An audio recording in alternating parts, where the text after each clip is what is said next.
Kalau untuk 2025 ini Mas, posisinya kita meningkat dibandingkan tahun 2024 ya.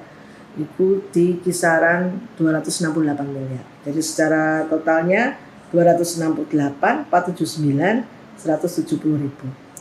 Jadi kalau 2025 itu, kalau 2024 kan kita 212 miliar.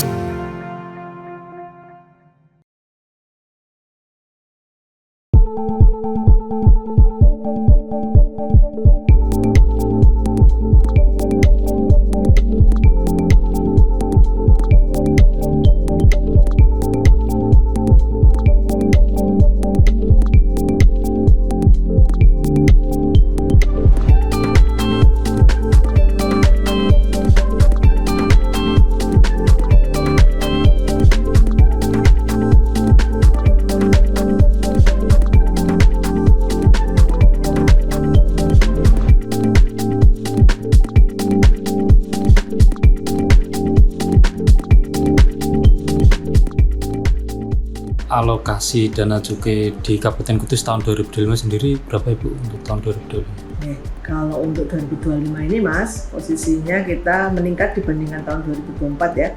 Itu di kisaran 268 miliar. Jadi secara totalnya 268, 479, 170 ribu. Jadi kalau 2025 itu, kalau 2024 kan kita 212 miliar.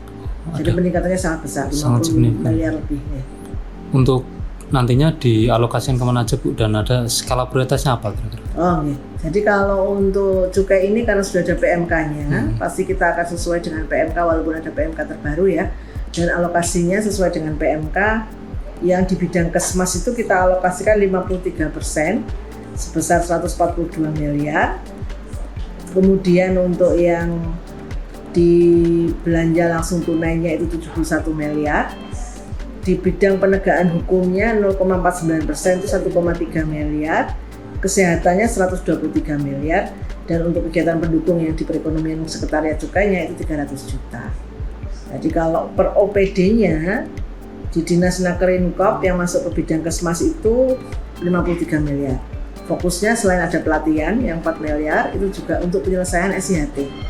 Karena SIHT kan sudah dibangun master plan-nya, 2 tahun ini sudah dilakukan secara bertahap, baik pengurukan dan lain sebagainya, maka penuntasannya diharapkan di 2025.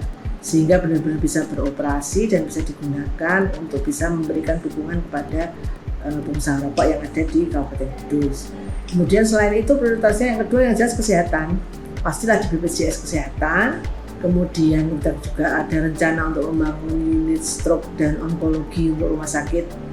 Dan kemudian juga masih untuk yang di kesehatan ada rehab di puskesmas, operasional puskesmas, dan juga untuk obat dan juga di pustu juga ada pustu baru Colo nanti rencananya itu yang baru.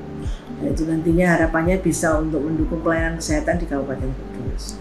Sedangkan yang lain memang kalau untuk penegakan hukum kan di Satpol PP ya, di Satpol PP dan juga dengan Kominfo yang untuk sosialisasi itu juga ada alokasi. Di Satpol itu 787 juta, di Kominfo itu 425, dan di Dinsos yang BLT tadi yang kami sampaikan itu ada 71 miliar. Selain untuk BLT yang pekerja rokok, itu juga ada yang untuk BPJS tenaga kerja yang untuk pekerja rentan, itu juga ada nanti di Dinas Sosial. Karena kan sudah ada impresnya ya. Dan ini kan juga sekarang untuk PMK yang terbaru kan boleh digunakan untuk BPJS tenaga kerja rentan. Jadi tidak hanya BPJS kesehatan yang untuk UHC, tapi juga untuk BPJS juga yang untuk pekerja rentan. Selain itu di Dinas PUPR ada 15 miliar dan yang di Dinas Perhubungan ada 2 miliar. Kalau di Dinas Kesehatan dan RSUD tadi yang totalnya secara keseluruhan 123 miliar itu terbagi dua, di Dinas Kesehatannya 58 miliar dan di RSUD-nya 65 miliar. RSUD 60 miliar cukup besar ini tadi untuk gitu ya Bu? Ya, yang unit stroke sama onkologinya kan 40 miliar lebih itu sudah. Tapi harapannya sekarang kita inginkan sudah tuntas, tidak lagi seperti dulu. Jadi termasuk alat kesehatannya, tempat tidurnya pasien, itu juga semuanya sudah ada, sehingga nantinya kemudian ketika ini selesai, itu tidak lagi kemudian menimbulkan ada PR-PR lagi tahap 2, tahap 3 dan seterusnya. Jadi kita inginkan pendekatannya sekarang berbeda.